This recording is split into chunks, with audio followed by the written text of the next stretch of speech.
Ina whakataitai kapahaka āmotu, ka tūki tūrana nui a kiwa, a te tau 2011.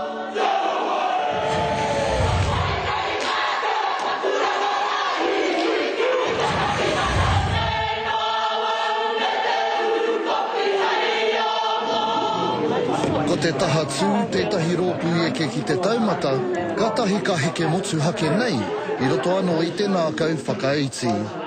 Believe us when we say we didn't know. Didn't know that we had an ineligible performer. Ka heke tōna pauri mō te rōpū. Nui ake tōna ware ki te rōpū, haunga mō nānu. I was unaware of any of the rules or regulations, unaware going into another group of unaware, not knowing any rules, and just still in the mind that, oh, well, I'm going to go tautoko another Māori kaupapa. Aha koa te tūpakari, wa kitea I te takahi te kapa I ngā ture o te whakataitai.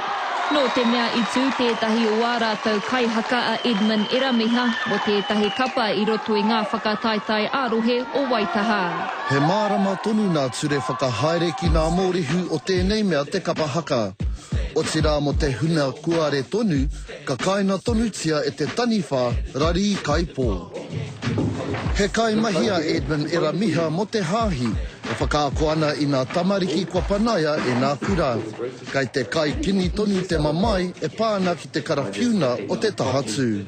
It was really mamai, it was mamai, and I still feel that to this day.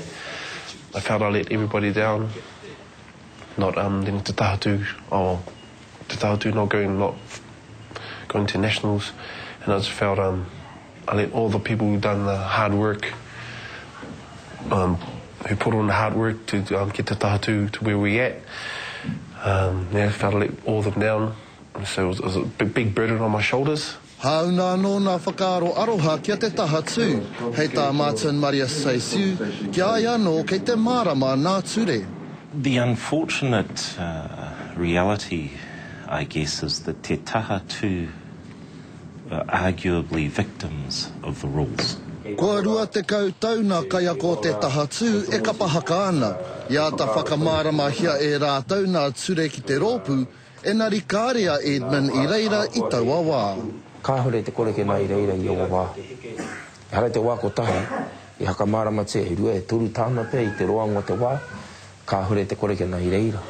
Aha koa te kaikini o te mamai, wa ana whakamua te tahatū, wa hoki anō ki te pūtake tana mai. Whākina te kapa mo te nea rutanga, ka whākina ai e tikana ngā hakapai, ka whākina te ropi I taua pōra, e hona anō te āhua I puta I te ropi he aroha.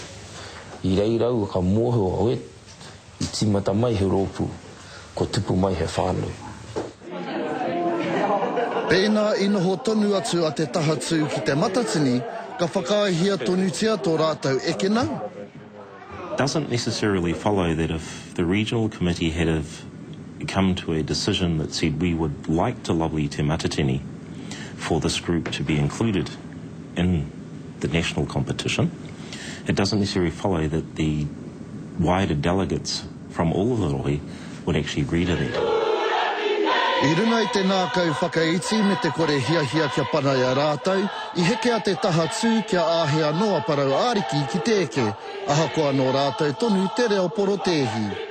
Ka tahurea te kia parau āriki, haere koutou hoki, whakaatu rātu ki ngā whanaunga kei te tairāwhiti, kei kone tonu a rātau mokopuna e te aki ana. E te aki nāna e koutou, e tū koutou hei tauira hoki mō ngā uri o Ngāti Parau I roti e te tahatū hoki. Kei kone hoki ngā uri. Nō reira kawea te mano te tātou rohe. E nari anō kei te ana whakamua a Edmund Iramiha, a ko tahi tonu te rani I te wā. I'm okay, due to our whānau tahatū giving me all the support and all the aroha I could ever ask for and more.